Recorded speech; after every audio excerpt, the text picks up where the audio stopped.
Hi friends, இன்றைக்கி சுவாமி விவேகானந்தரோட பிறந்த நாள். இந்த நாளை நம்ம தேசிய இளைஞர்கள் தினமாக கொண்டாடுறோம். இவர் 19ஆம் நூற்றாண்டில் இந்தியாவில் இருக்க தலை சிறந்த சமயத்தலைவர்களில் ஒருத்தராக திகழ்ந்திருக்காரு.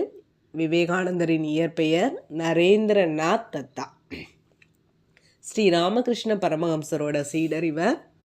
இவருடைய கருத்துக்கள் அந்தைய காலகட்டத்திலேயே இளைஞர்களுக்கிட்ட எழுச்சியை ஏற்படுத்தியது.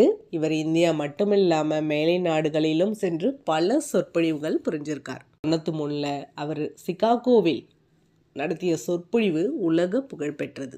சுவாமி விவேகானந்தாவோட குறிப்பிடத்தக்க சீடர்கள் அப்படின்னா சகோதரி நிவேதிதை, சுவாமி சதானந்தர், ஔசிங்க பெருமாள். இவங்களாம் தான். விவேகானந்தரோட தாய்மொழி வங்காளம். சிறு வயதிலேயே விவேகானந்தர் மிகுந்த நினைவாற்றல் கொண்டவராக திகழ்ந்திருக்காரு. சிறந்த விளையாட்டு வீரராகவும் இருந்திருக்கார்.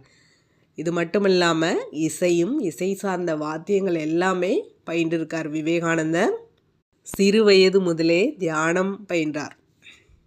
1886ஆம் ஆண்டு ராமகிருஷ்ணர் இறந்த பிறகு விவேகானந்தரும் ராமகிருஷ்ணனோட முதன்மை சீடர்கள் எல்லாருமே துறவிகள் ஆனாங்க. அதில் 4 ஆண்டுகள் விவேகானந்தர் இந்திய துணைக்கண்டம் முழுவதுமே சுற்றினார். இந்த பயணங்கள் மூலமாக இந்தியாவில் இருக்க கலாச்சாரம், பண்பாடு, இந்தியர்களோட வாழ்க்கை நிலை எல்லாத்தையுமே அனுபவித்து தெரிஞ்சுக்கிட்டார் விவேகானந்தர்.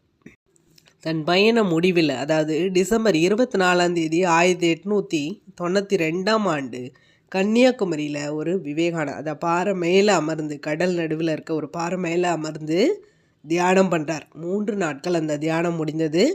அதற்கப்புறமா அந்த தியானங்களை பற்றி விவேகானந்தர் எப்படி குறிப்பிட்றாருன்னா, இந்தியாவோட கடந்த காலம், இந்தியாவின் நிகழ்காலம், இந்தியாவின் எதிர்காலம் நான் பண்ண தியானங்கள் அப்படின்னு அவர் குறிப்பிட்டிருக்காரு. விவேகானந்தரோட ஒரு முக்கியமான கோட் பாருங்க.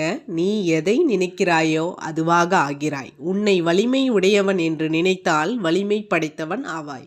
இது எவ்வளோ அழகாக இருக்குது பாருங்க. கண்டிப்பாக எல்லாருக்கும் விவேகானந்தரை பிடிக்கும். இன்றைய இளைஞர்கள் நல்வழியை நோக்கி நடக்க வேண்டும். நன்றி.